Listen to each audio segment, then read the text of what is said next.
Mengubah nasib, belajar dari Dewa Erlangsen.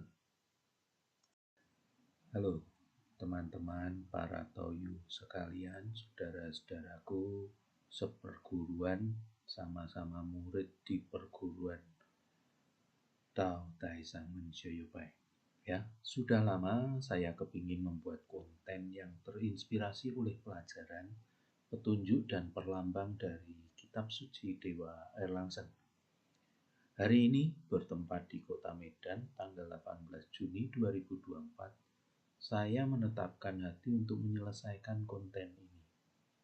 Nah, mari kita mulai dari referensi yang terdapat pada kitab suci Dewa Erlangsen. Kita mulai dari baris yang pertama atau alinea yang pertama.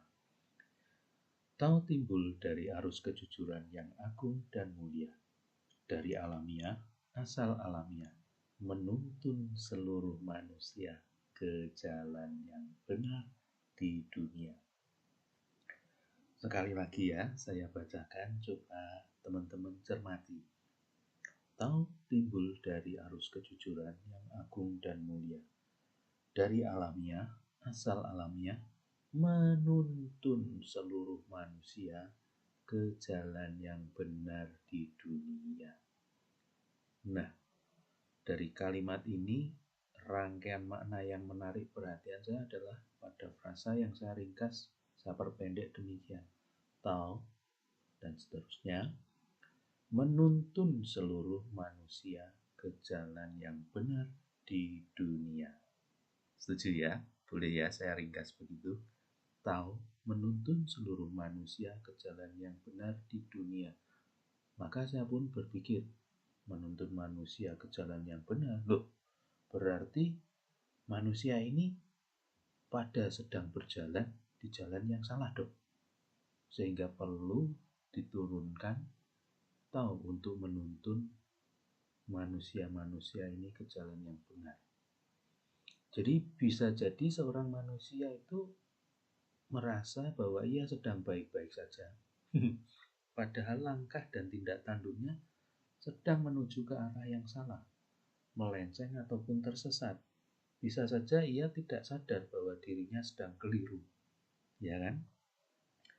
Lalu bisa jadi Tao itu ibarat seperti Google Maps, ya, yang sudah, yang sedang, dan yang masih terus menunjukkan arah yang benar kepada kita. Tetapi kitanya yang sebagai supir sedang kurang cermat, sedang melamun barangkali, atau sedang ruwet pikirannya, malah melaju terus, sementara si Google Maps-nya udah teriak-teriak, hehehe, belok kanan di depan, putar balik. Ya, bisa jadi kita seperti orang yang sudah dituntun oleh Google Maps, tapi ya itu tadi, gara-gara kita ngelamun, kita nggak sadar, kita jalan terus. Ya. Lalu penalaran yang kedua yang saya dapatkan adalah demikian. Berarti, bila kita ini ibarat orang yang sedang tersesat, maka sangat beruntung bila saat ini kita berjodoh dengan Tao yang bisa kasih petunjuk, arah, rute, dan jalan yang benar agar kita sampai ke tujuan yang kita inginkan. Ya kan? Benar kan? Kita baca lagi ya yang tadi ya. Tao menuntun seluruh manusia ke jalan yang benar. Ya, kira-kira itu ringkasnya kan? Setuju ya? Nah, oke. Tetapi agar kita bisa mendapatkan manfaat darinya, atau bagaimana supaya kita bisa dapat manfaat dari Tao, ya ini, kita gak boleh dalam keadaan sedang melamun. Kita gak boleh sedang dalam keadaan bengong, atau kita dalam keadaan sedang mabuk karena kebanyakan minum anggur merah semalam. Ya kan? Nah, lalu pertanyaan berikutnya, nah manusia itu emangnya tersesat dalam hal apa sih? Ya, manusia itu tersesatnya di bidang apa? Maka saya terpantik suatu pemikiran bahwa manusia itu paling tidak bisa sedang tersesat di 3 bidang kehidupan. Ya, Terus kira-kira apakah ada petunjuk kode-kode aba-aba dari kitab suci ini untuk menyadarkan si manusia yang sedang tersesat di tiga bidang kehidupan itu, ya? Nah, jadi begini maksud saya. Manusia kan bisa saja sedang tersesat dalam urusan satu, jasmaninya tidak sehat. Mengapa jasmaninya tidak sehat? Iya, karena sesat pikirannya dalam hal hidup sehat. Pola pikirnya tentang hidup sehat belum sampai. Terus dia tidak mengembangkan satu sikap dan kebiasaan pola hidup yang sehat. Misalnya, dia tidak mengatur pola kerja istirahat secara seimbang. Bekerja keras terus, nggak kenal lelah, nggak kenal istirahat. Ya lama-lama beratnya jebol kan. Iya kan? Lama-lama badannya nggak kuat. Kalau kerja diforsir begitu. Terus mungkin urusan pola makan, ya kan? Pola makannya itu nggak benar ya. Dia asal makan, asal kenyang, dan kalau sudah kenyang nggak berhenti makan, masih aja tambah terus. Ya, karena salah makan, salah milih makanan, cara makannya berlebihan, terjadilah overweight, menimbulkan banyak penyakit, ya kan? Mulai dari diabetes lah, mulai dari kegemukan lah, mulai dari jantung lah, ini itu, ya kan? Nah, itu saya kasih istilah hakinya belum dirawat dengan baik. Apa itu haki? Ya, ini istilah saya sendiri ya. Untuk menyebut bahwa seseorang itu supaya cerdas, supaya sehat, dia mesti punya kecerdasan kesehatan, ya. Health quotient, ya. Cerdas secara kesehatan artinya apa ya? Dia betul-betul mencari tahu bagaimana sih hidup yang sehat. Nah, kita itu kan sebagai umat Tao kan diajari juga ilmu Tao Ying Su. Ya, Tao Ying Su salah satunya kan ilmu pernapasan, ya. Kita diajari cara bernapas yang sehat. Ya, saat kita lingkung kan ada proses jigungnya. Nah, itu kan kita sedang dilatih. Gini loh, cara bernapas yang sehat. Kurang lebih kan begitu, ya. Nah, terus bidang yang kedua, di mana orang bisa tersesat. Orang bisa tersesat dengan pikirannya, ya. Pikirannya ini ya mencakup emosinya, mencakup jiwanya, ya kan? Bisa aja pola pikirnya tidak nalar, tidak logis, ya kan? Kemudian rohaninya masih terkungkung pada pola pikir yang tahayul, sementara jiwanya penuh kecemasan. Terus secara psikologis masih menyimpan trauma hingga sedih yang tak berkesudahan, ya kan? Emosinya berayun-ayun, tidak pernah berlatih untuk tabah dan punya keteguhan hati. Nah, kira-kira tersesat pikirannya itu ya sederhananya IQ-nya, EQ-nya, SQ-nya belum dilatih dengan baik. Ya, IQ itu apa? Intelligent quotient, ya itu kan kecerdasan intelektual. Nah, kalau EQ itu apa EQ? EQ itu emotional quotient, ya kan? Terus itu kecerdasan emosi, ya kan? Terus SQ itu apa? Spiritual quotient. Ya ini istilah pakai quotient ini ya memang dari barat ya, ilmu pengetahuan barat mengklasifikasikan seperti itu ya, kita ngikut aja lah ya. Ada pengetahuan ya kita pakai lah. Oke. Nah, lalu di bidang ketiga orang bisa tersesat itu di bidang apa? Nah, ini jarang dibahas. Tapi ini sangat menentukan dan kalau ini tidak diberesi dengan baik, wah ini cilaka. Ya, nanti kita lihat fakta-faktanya. Betapa kalau hal ini tidak ditata dengan baik, bisa celaka. Oke ya. Nah, yang ketiga ini apa? Ekonominya sedang murat-marit. Belum mapan, ya. Orang itu belum mapan, belum tertata ekonominya karena dia belum punya satu keterampilan hidup atau kemahiran bisnis yang kokoh. Bener kan? Ya kalau dia bisnisnya udah lihai ya otomatis ekonominya tertata. Ya. Jadi ibarat belum punya mesin ATM sendiri, masih kerja ikut orang lain dengan gaji minimalis dan terbatas, ya kan? Ya kan istilahnya kan duitnya kan ikut ATM si bosnya. Kalau bosnya kan ATM-nya banyak. Oke ya. Dengan kata lain, istilah saya FQ-nya belum terbina dengan memadai. Apa itu FQ? Kalau tadi ada HQ itu health quotient, nah ini saya bikin istilah sendiri. Jangan dicari di buku kuning ya, nggak ada itu. Ya, ini istilah saya saja supaya untuk keperluan menjelaskan saja. Ya, bukan ini ajaran baru, nanti jangan protes. Wah, ini Gogiantik ini aneh-aneh aja, bikin istilah yang nggak ada di buku kuning atau jangan begitu ya. Ini kan kita lagi sharing, jadi bolehlah saya sebagai penutur membangun sebuah istilah baru ya, financial quotient. Nah, lagi-lagi ini istilah saya sendiri ya, financial quotient, kecerdasan finansial ya. Jadi asumsinya begini, kalau orang sudah cerdas finansial, maka dia bisa mencari uang dengan benar, nggak salah arah ya. Karena kita semua orang kan butuh uang ya. Tapi kalau salah arah ya malah kejeblos sana sini ya. Kemudian kita juga mengenal financial freedom ya. Harapannya kan begitu. Orang yang sudah mencapai financial freedom itu dia ringan dan leluasa untuk memenuhi kebutuhan hidupnya ya. Nah, konten kali ini hendak memberi sorotan secara khusus ke poin nomor 3, yaitu kecerdasan finansial atau bagaimana urusan finansial, urusan ekonomi, ya, urusan penghidupan nafkah ini kalau tidak dibenahi bisa celaka, ya. Betapa tidak kita sebagai komunitas perguruan Taisang Mensioyobai hingga kita pada skala bangsa saat ini sedang mengalami virus COVID dengan varian yang lebih ganas. Apa itu? Yaitu COVID-19 varian korupsi, varian investasi bodong, iya kan? Varian kejeblos utang, terjerat utang dan pinjol, hingga kecanduan judol. Apa itu judol? Ya itu dia. Judol itu adalah judi online yang lagi marak.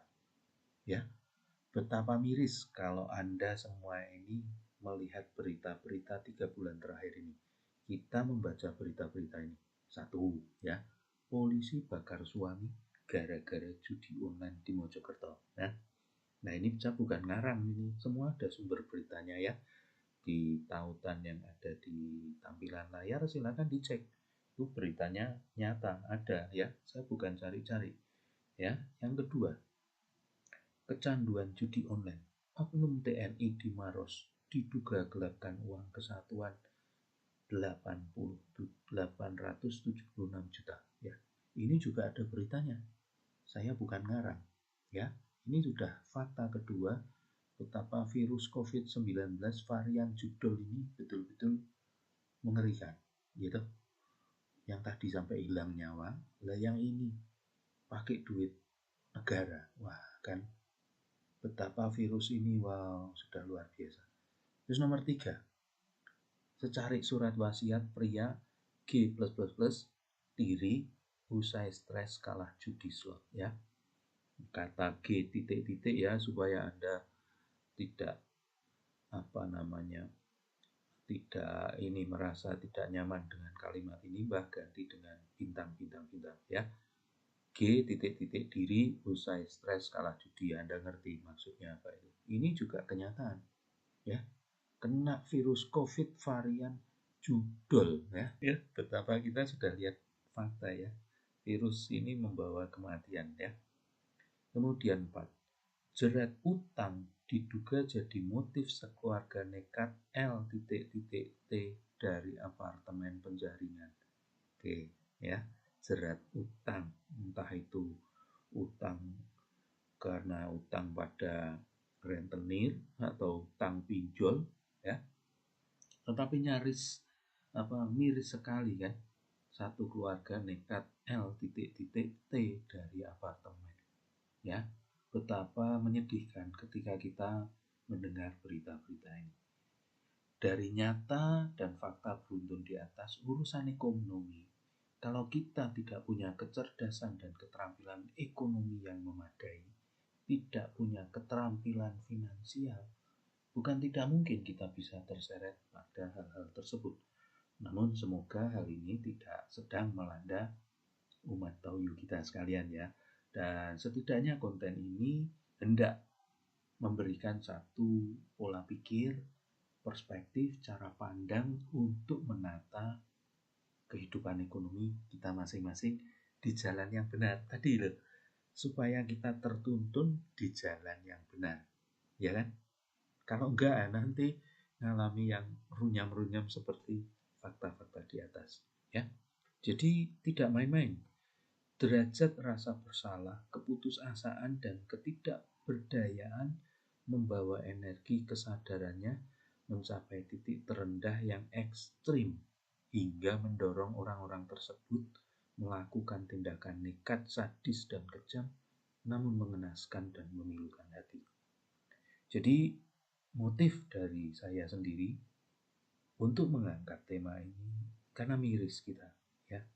Kita juga pernah mengalami kehidupan yang gak enak ya, salah di dalam karir ya, kepleset, kena PHK, mengalami hidup yang betul-betul harus merintis ulang dari bawah ya. Tapi beruntungnya kita orang masih punya jalan. Ya, beruntungnya ya itu tadi. Nanti kita baca ya, beruntungnya kita yang tahu itu dan kita benar-benar mau belajar ya. Kita sedang ada di jalan yang menyelamatkan kita. Oke ya. Nah, lalu bagaimana kita bisa meningkatkan kecerdasan ekonomi, kecerdasan finansial, membuka wawasan dan literasi finansial kita, meningkatkan kemampuan ekonomi kita sehingga kita tidak terpeleset di jalan yang salah, tidak terpeleset di judol, ya kan? Tidak terjerat oleh hutang dan pinjol, ya kan? Nah, gimana caranya? Ya. Nah, mari kita cermati urusan ekonomi ini secara lebih lengkap.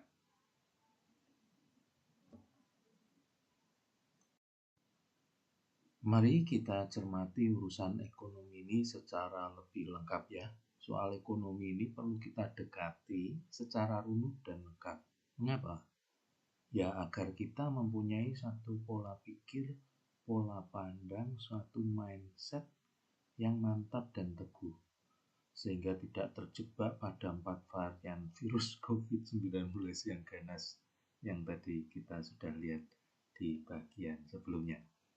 Jadi yang pertama, kita mesti melihat masalah ekonomi ini secara jujur ya, bahwa uang itu bukan segalanya, tetapi segalanya dalam kehidupan ini perlu uang untuk menunjang dan memfasilitasinya.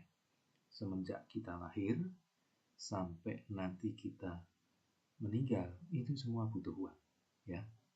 Biaya bidan ya, biaya dokter yang melahirkan kita, sampai biaya ongkos pemakaman atau perabuan kita nanti, itu semua juga butuh biaya.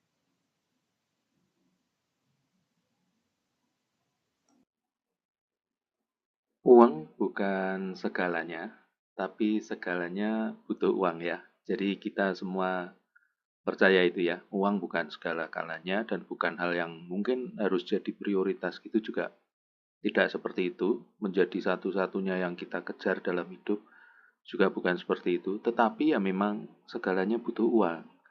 Jadi saya pernah mencoba, jadi kalau pengen tahu sih manusia hidup itu kira-kira butuh duit berapa sejak dia lahir sampai dia meninggal ya. Maka saya sempat membuat semacam hitung-hitungan versi kita sendiri supaya keluar angka saja ya. Nah, asumsinya seperti ini ya. Pendidikan sampai jenjang S1 maksimal plus 20% ya. 25% itu maksnya. Kemudian makan itu anggapannya 30.000 sehari kali 360 hari dalam setahun. Transport ya, ini anggap aja orang nggak punya motor, nggak punya mobil, jadi dia harus naik angkot ya. Anggap aja pulang pergi PP 10.000 per hari kali 240 hari kerja ya. Kemudian perumahan anggap saja ini dia bisa sewa harian 15.000 sehari. Tapi ada nggak ya sewa kamar harian 15.000 ya.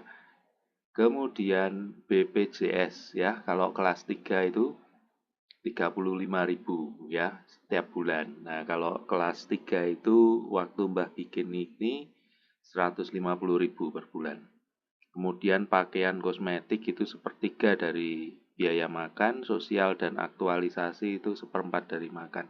Jadi kalau kita lihat piramida ini teman kita ilmuwan dari Amerika ya, kalau nggak salah namanya Abraham Maslow itu pernah dalam teori motivasi itu apa sih yang mendorong manusia ya manusia bergerak mencari nafkah dan lain sebagainya itu karena didorong ada 5 piramida kebutuhan yaitu kebutuhan fisiologis ya kebutuhan makan minum kebutuhan perumahan kebutuhan sosial kebutuhan ego menyalurkan hobi pendidikan kebutuhan aktualisasi diri ya.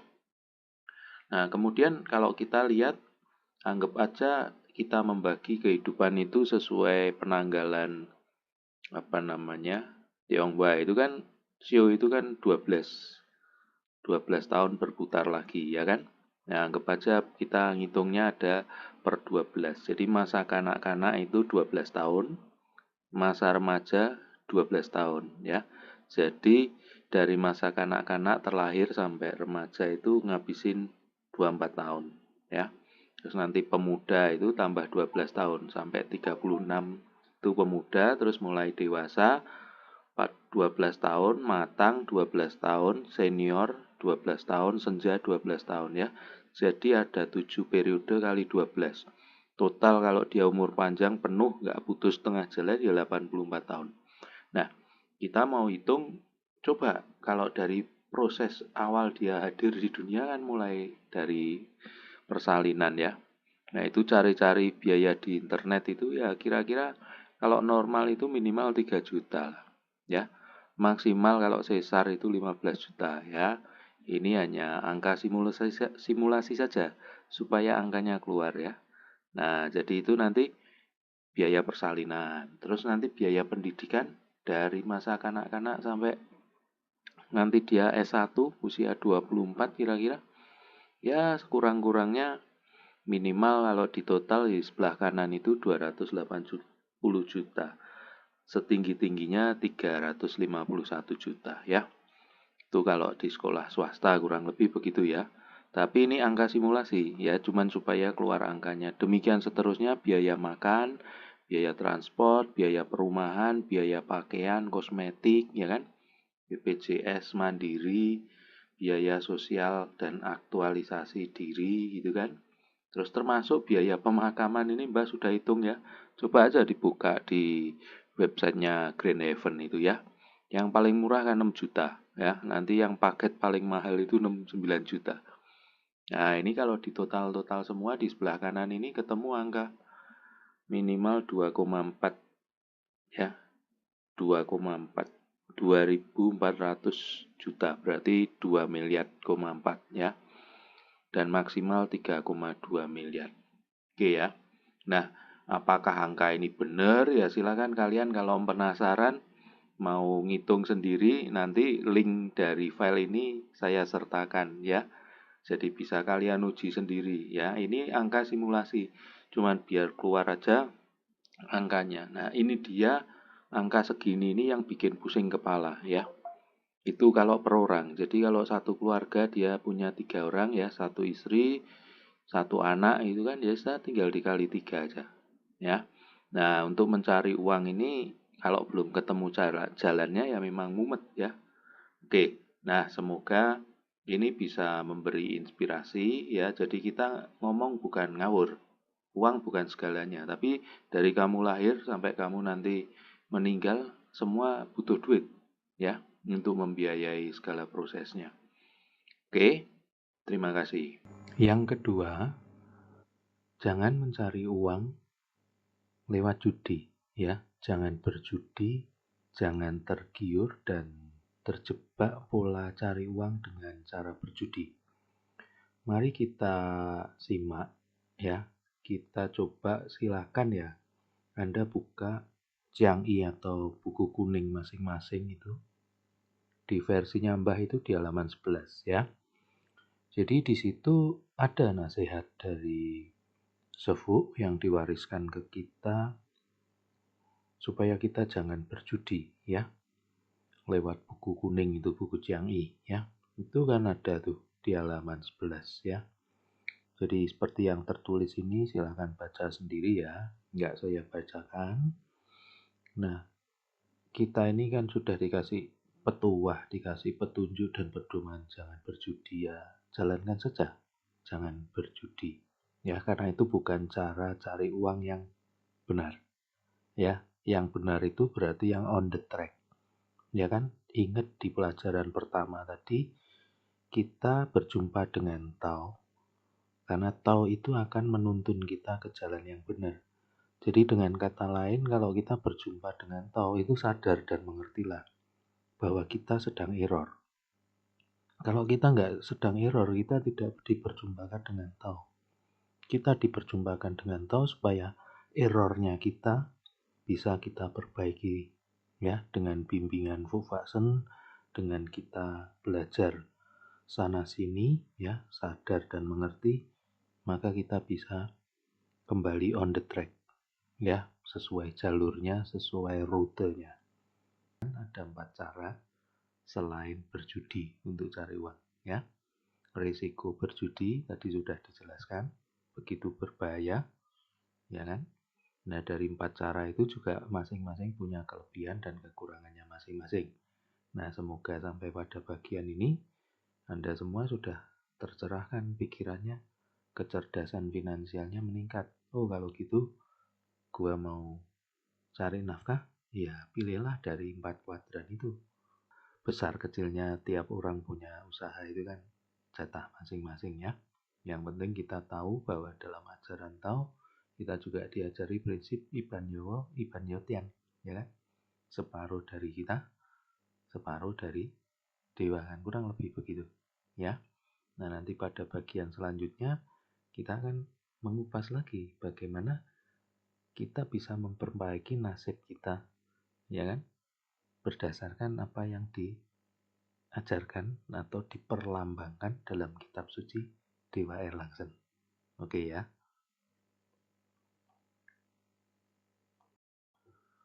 Nah, jadi bagaimana? Apakah ada petunjuk Dewa Erlangsen untuk mengubah nasib? Ya.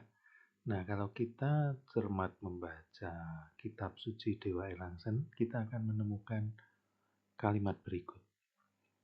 Meskipun ini adalah takdir, tetapi yang berbudi, yang baik hati, yang belajar Tao, yang mengerti Tao.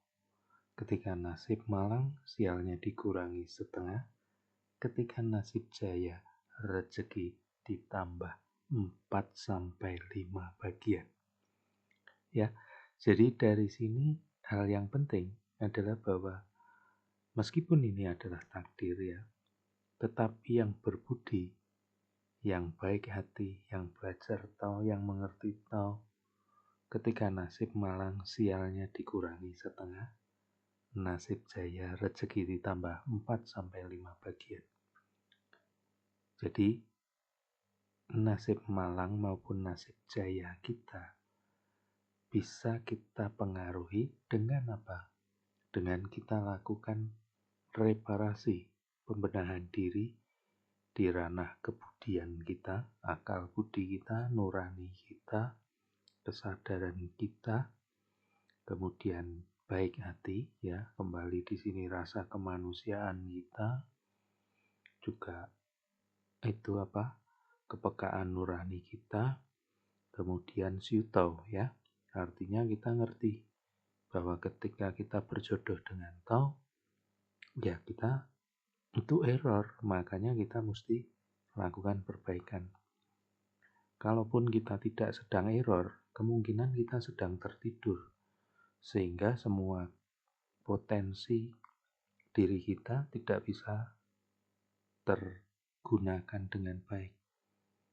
Ya, jadi orang ketemu Tao itu kan ada 3 kemungkinan menurut saya. Yaitu pertama, dia error. Yang kalau error tadi nggak dibenahi, ya kan? Nah, dia terus tersesat. Yang kedua, errornya nggak begitu banyak, tapi tidurnya yang banyak. Artinya apa? Orang tidur kan berarti walaupun dia lihai, kelihayannya tidak bisa berguna, tidak bisa bermanfaat bagi banyak orang. Lah kenapa? Kan dia sedang tidur. Betul kan? Nah, yang ketiga, orang berjumpa Tao itu karena dia sedang dipersiapkan, dilatih untuk mengemban satu tugas yang besar.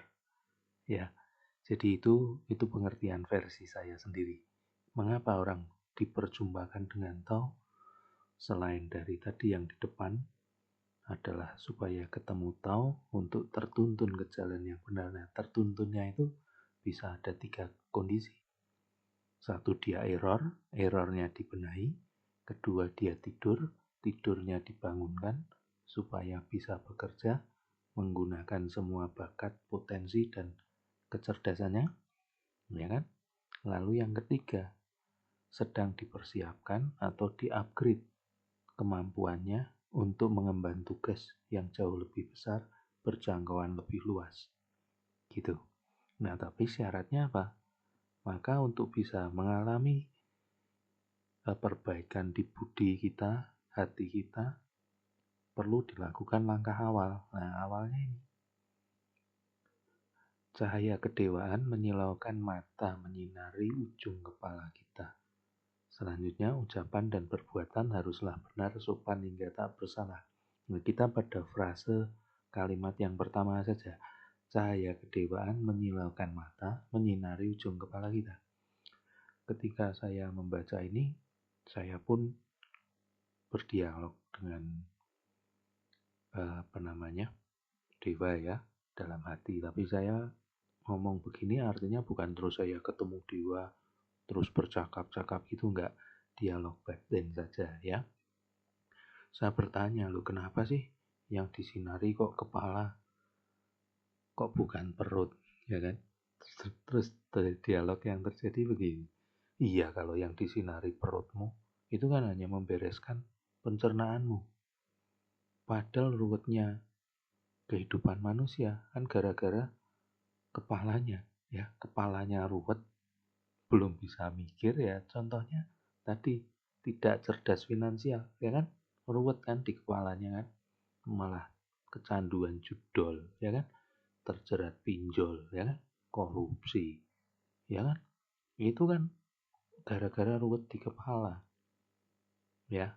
Nah, jadi memang ini hanya perlambang saja, tapi ini mengindikasikan bahwa oh ya memang yang harus dibenahi itu adalah pola pikir kita, ya, mindset kita, pemahaman kita, asumsi-asumsi kita, prasangka yang keliru, sikap, motif, dan motivasi, respon emosi yang reaktif, dan lain sebagainya. Nah, tentunya kan teman-teman tahu kan juga sudah sering mendengar. Pertama U, kedua U, ketiga U, ya kan? Nomor 1 U, nomor 2 U, nomor 3 U. Artinya apa? Yaitu U kan sadar, tercerahkan, tercerdaskan. Jadi memang Sofu dari dulu kan sudah ngajari ya yang dibuka pikirannya dulu. Ya karena ternyata yang ruwet kan di situ ya. Nah, ini kan senada dengan perlambang kalimat yang ada di kitab suci Dewa Erlangsen. Cahaya kedewaan menyilaukan mata, menyinari ujung kepala kita. Jadi dari pengalaman saya sendiri, ya, saya itu harus nunggu 17 tahun untuk naik dari Wangi 1 ke Wangi 2. Nah, kenapa? Ya karena U-nya belum sampai. Sehingga ketika saya mendapat kesempatan untuk ujian Wangi 2, saya menganggap ini apa-apa untuk saya mengejar ketertinggalan saya. Maka saya benahi faktor U ini. Pola pikirnya dibenahi, caranya gimana? Ya ikut workshop yang diadakan Sangmen. Mengapa ikut workshop? Ya karena kalau ikut workshop enak. Karena apa? Materinya sudah diringkas dan runut. Jadi kita pemahamannya jadi cepat gitu. Ketimbang kita harus baca sendiri buku kuning gitu kan, Jang'i, wah pusing kepala kan. Nah ini kalau ikut workshop itu kan sudah diolah semua oleh Sangmen ya. Jadi kita mudah, pemahamannya jadi lebih mudah, lebih cepat nangkepnya, ya. Oke. Nah, jadi kan sebetulnya kita tadi ini yang perlu direparasi kan, orang hidup itu yang perlu direparasi apa? Ya pertama sehat badannya, ya kan? Health quotient-nya, kecerdasan tentang kesehatannya harus beres. Paham gimana hidup sehat. Kemudian pikirannya, jiwanya waras dan cerdas, ya kan? Urusan IQ, EQ, dan SQ-nya beres, ya kan? Nah terus yang ketiga, merdeka ekonominya, financial quotient-nya tadi harus diberesin supaya tidak terjerat pinjol dan tidak kecanduan judol, kan? Nah terus cara berlatihnya udah dikasih kita, Tao Yingsu, ya kan? Tao Yingsu, ya kan? Itu kan gambarnya kenapa ada lingkaran di kepala, ya tadi kan yang perlu diberesin yang banyak ruwet kan di kepala, U-nya sadar dirinya, ya kan? Terus kenapa itu di dadanya, ya kan? Ya dada itu kan tempat napas, paru-paru. Nah kita kan diajari bernapas yang benar. Dan selain itu bagaimana mengalirkan energi kehidupan kita, chi kita secara lancar. Ya kan? Itu kan ada jigong. Nah itu dia. Terus kenapa itu di bawah perut itu? Ya kan? Nah perut itu kan melambangkan tandien. Tandien itu kan olah sukmanya kan di situ. Ya. Jadi dengan kita mengolah ini kepala, dada, sama tandien kita, itu nanti akan menunjang reparasi diri kita di urusan badan, di urusan jiwa dan pikiran, dan di urusan ekonomi. Tapi kembali ke tadi ya, ini yang harus dibenahi. Makanya selain ini juga ada, nanti kita lihat rangkumannya ya. Nah ini kan, berbudi, baik hati, ya, Jiutao dan mengerti Tao. Ya, jadi harus sampai pada level mengerti. Nah, kalau masih nggak ngerti-ngerti, iya masih belum bisa beresin segitiga ini, ya kan? Nggak bisa beresin badannya, nggak bisa beresin jiwa pikirannya, nggak bisa menata ekonominya. Oke ya, semoga bermanfaat.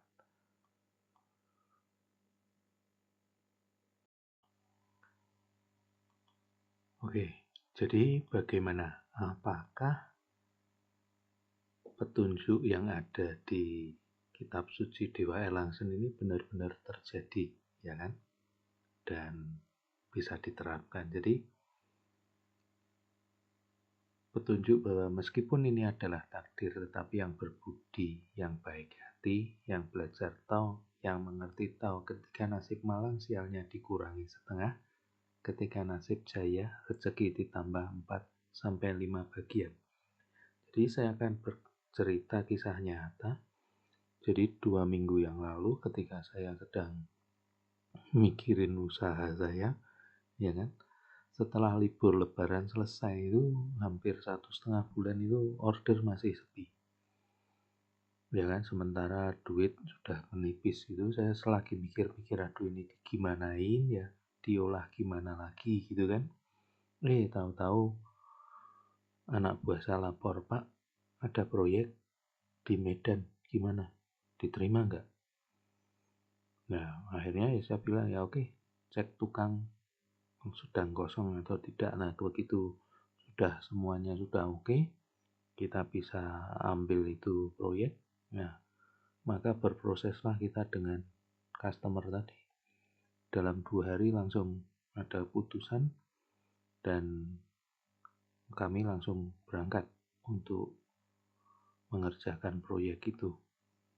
Nah yang menarik adalah bahwa setelah kita berangkat di Medan, sembari kita menuju ke Medan bersama tukang untuk mengerjakan tahap 1, ya ketika saya pergi ada laporan lagi dari anak buah saya, order-order berikutnya pada masuk. Jadi banyak order-order yang masuk lagi dengan nilai yang cukup baik ya.